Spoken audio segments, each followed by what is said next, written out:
In this video, I will show you how to create an invoice in Odoo. So to do this, you will need to have the accounting app. So simply click on the accounting app and open it up.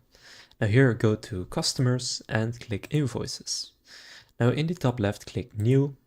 And from here, you can create your own invoice. So first write the name, then choose which customer it's for, then choose the invoice date, then just choose the invoice date, the journal that you want it in, the payment terms, so is it immediate, end of the following month, 30% now, balance 60 days, whatever you want to do.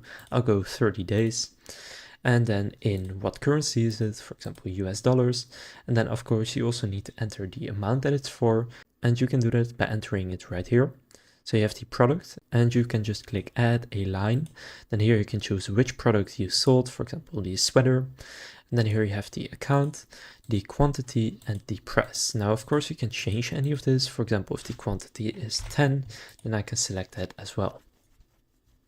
Now you can also add multiple products and add a section or note. You can go in journal items and other info right here as well.